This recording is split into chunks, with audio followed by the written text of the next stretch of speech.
जब भी इस धरती पर दान की बात होती है तो इतिहास एक नाम के आगे अपने आप झुक जाता है। दानवीर कर्ण। वह व्यक्ति जिसके पास राज्य नहीं था, सिंहासन नहीं था, अपनी पहचान तक स्पष्ट नहीं थी, फिर भी जिसने ऐसा दान किया कि देवता स्वयं उसकी परीक्षा लेने उतर आए। सोचो, एक मनुष्य जो जानता है कि सामने खड़ा याचक उसकी मृत्यु का कारण बन सकता है, फिर भी मुस्कुराकर कहता है, जो मांगा है ले लो। यह दान था, यह सौदा नहीं था, यह पुण्य कमाने की इच्छा नहीं थी, यह स्वर्ग की चाह नहीं थी, यह था धर्म का शुद्ध रूप। आज हम दान करते हैं और तुरंत भीतर एक आवाज उठती है, मैंने अच्छा किया। लेकिन कर्ण ने दान किया और उसके भीतर एक ही भाव था, यह मेरा कर्तव्य है। यही अंतर है आज के दान और शास्त्रों में बताए गए दान में। आज की यह यात्रा तुम्हें दान करने के लिए प्रेरित नहीं करेगी, यह यात्रा तुम्हें दान समझने में मदद करेगी, क्योंकि जब दान समझ में आ जाता है तो वह अपने आप जीवन में उतरने लगता है, और तब दान सिर्फ हाथों से नहीं, हृदय से होने लगता है। अगर आप इस वीडियो को पूरी तरह समझना और इसका अनुभव लेना चाहते हैं तो आगे बढ़ने से पहले इसे लाइक करें और चैनल को सब्सक्राइब करें, ताकि आप ऐसी ज्ञानपूर्ण और प्रेरक यात्राओं से जुड़े रहें। हिंदू धर्म ग्रंथों में दान को कभी मजबूरी नहीं बताया गया, उसे धर्म का स्वाभाविक प्रवाह कहा गया है। ऋग्वेद में कहा गया है, दान वह है जो देने वाले को हल्का करे और लेने वाले को सम्मान दे। मनुस्मृति कहती है, जो दान अहंकार से किया जाए वह दान नहीं, वह केवल कर्म का विस्तार है। भगवत गीता में श्री कृष्ण दान को 3 रूपों में बताते हैं, सात्विक, राजस और तामस।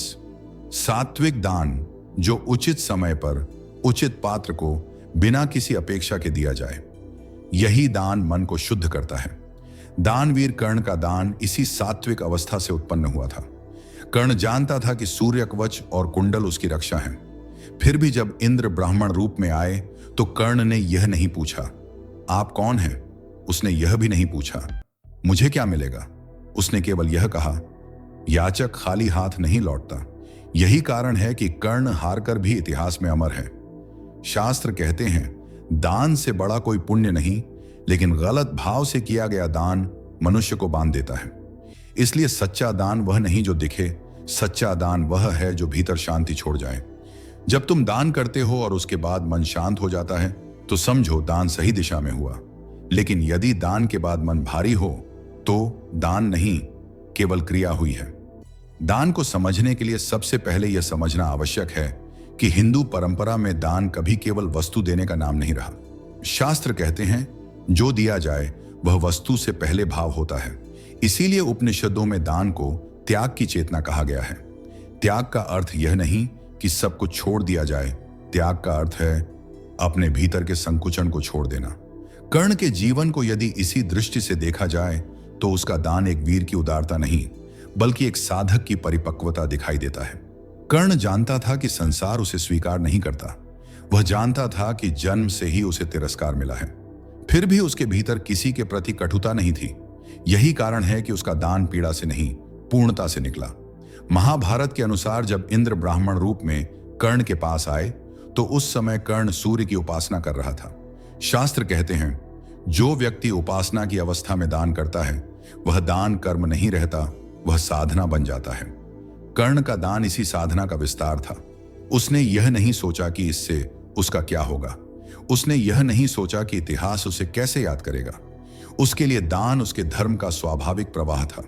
यही बात भगवत गीता में श्री कृष्ण कहते हैं, जब कर्म कर्ता से मुक्त हो जाता है तभी वह धर्म बनता है।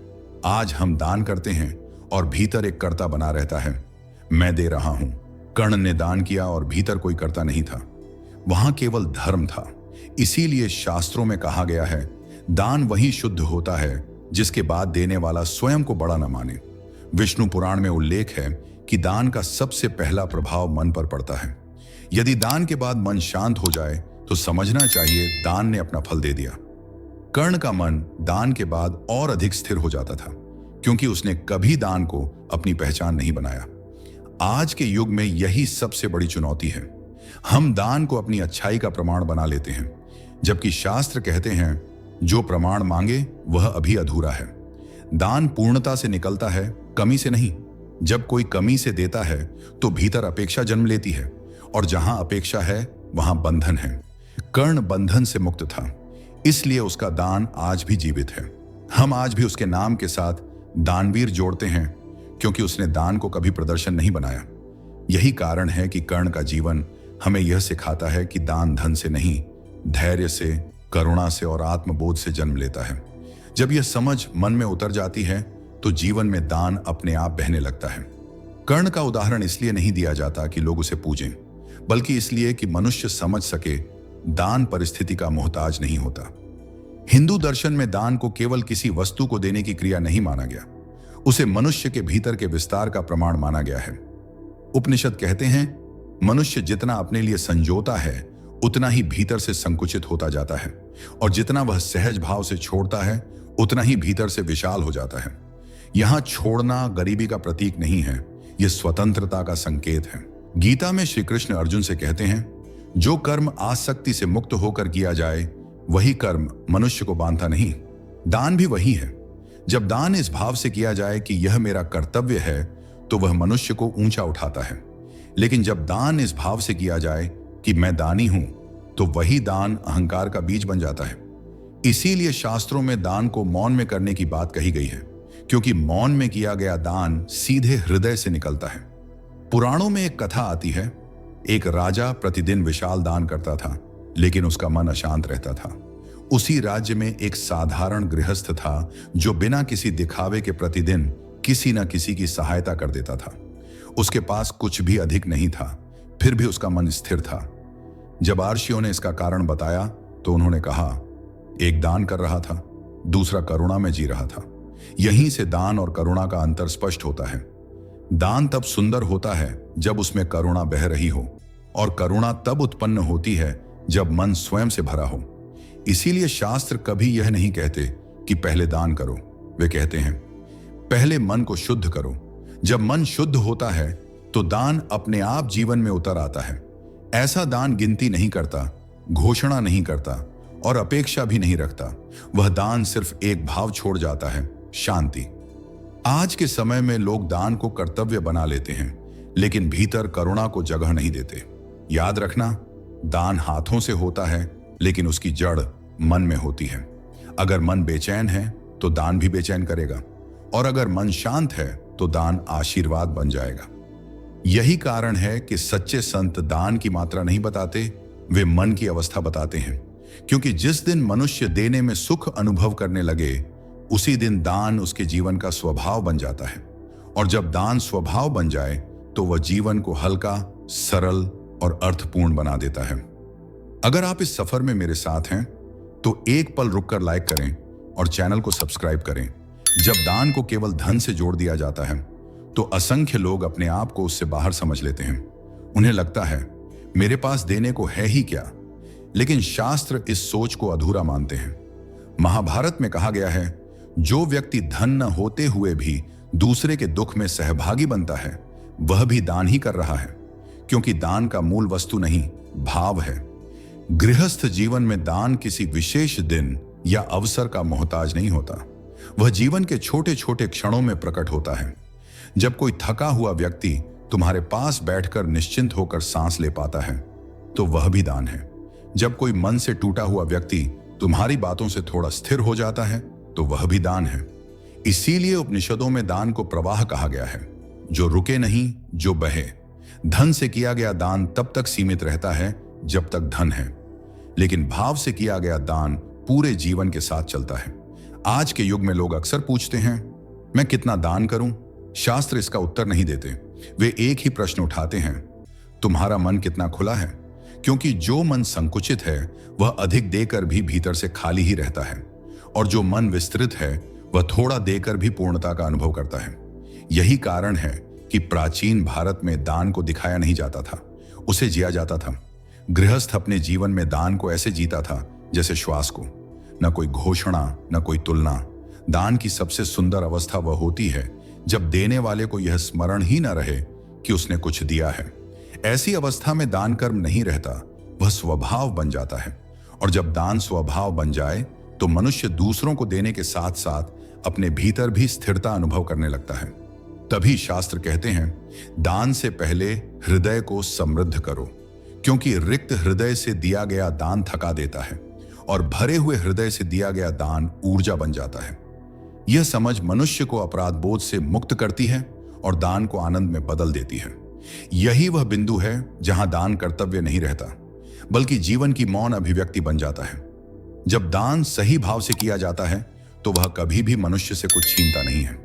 इसके विपरीत वह मनुष्य को भीतर से स्थिर करता है। कर्म के सिद्धांत में दान को कोई अलग स्थान नहीं दिया गया, क्योंकि दान स्वयं में ही एक पूर्ण कर्म माना गया है। शास्त्र कहते हैं, कर्म का फल कर्म की मात्रा से नहीं, कर्म के भाव से निर्धारित होता है। इसीलिए कभी कभी बहुत छोटा सा दिया गया दान मनुष्य के जीवन में बहुत बड़ा परिवर्तन ले आता है, और कभी कभी बहुत बड़ा दान भीतरी खालीपन को ज्यों का त्यों छोड़ देता है। यह अंतर कर्म में नहीं, चेतना में होता है। जब मनुष्य यह समझ लेता है कि उसके पास जो कुछ भी है वह केवल उसका नहीं है, बल्कि जीवन का प्रवाह है, तब दान बोझ नहीं रहता। तब देना छूटने जैसा नहीं लगता, बल्कि बहने जैसा लगता है। इसी भाव को शास्त्र अपरिग्रह कहते हैं, अर्थात अधिक पकड़ कर न रखना। अपरिग्रह का अर्थ त्याग नहीं है, बल्कि संतुलन है। जब मनुष्य संतुलन में जीता है तो दान अपने आप उसके व्यवहार में उतर आता है। ऐसे व्यक्ति को दान करने के लिए विशेष अवसर नहीं चाहिए, उसका जीवन ही उसका दान बन जाता है। उसके शब्द शांत होते हैं, उसकी दृष्टि कोमल होती है, उसकी उपस्थिति दूसरों के लिए सहज हो जाती है। यही वह अवस्था है जहां दान दिखाई नहीं देता, लेकिन उसका प्रभाव सब ओर फैलता है। आज के युग में जहां हर कार्य गिनती और परिणाम से जुड़ा है, वहां दान मनुष्य को निस्वार्थता का स्मरण कराता है। यह स्मरण मनुष्य को कठोर होने से बचाता है। जब मनुष्य दूसरों के लिए थोड़ा सा स्थान अपने भीतर बनाता है तो उसका जीवन अपने आप हल्का हो जाता है। और अंततः दान का यही सार है, अपने भीतर स्थान बनाना। स्थान करुणा के लिए, स्थान शांति के लिए, स्थान उस मौन के लिए जहां देने और लेने का भेद अपने आप मिट जाता है। जब यह समझ जीवन में उतर जाती है तो दान कभी थकाता नहीं, कभी खाली नहीं करता, कभी अहंकार नहीं बढ़ाता। वह केवल मनुष्य को मनुष्य की ओर निकट ले आता है। और यही वह बिंदु है जहां दान कर्म नहीं रहता, संस्कार बन जाता है। यही संस्कार मनुष्य को भीतर से समृद्ध करता है। और जब मनुष्य भीतर से समृद्ध होता है तो उसका जीवन अपने आप दूसरों के लिए आशीर्वाद बन जाता है। यही दान है, शांत, सरल, पूर्ण। अगर आपको यह यात्रा पसंद आई और आपने दान और त्याग की असली शक्ति को महसूस किया तो नीचे लाइक और सब्सक्राइब करना न भूलें। कमेंट में लिखिए, मैं जाग चुका हूं, और बताइए आपने आज तक किस चीज को दिल से दिया है। याद रखिए, आपका एक छोटा सा कदम न सिर्फ आपके जीवन को बदल सकता है, बल्कि किसी और की सोच और राह को भी रोशन कर सकता है।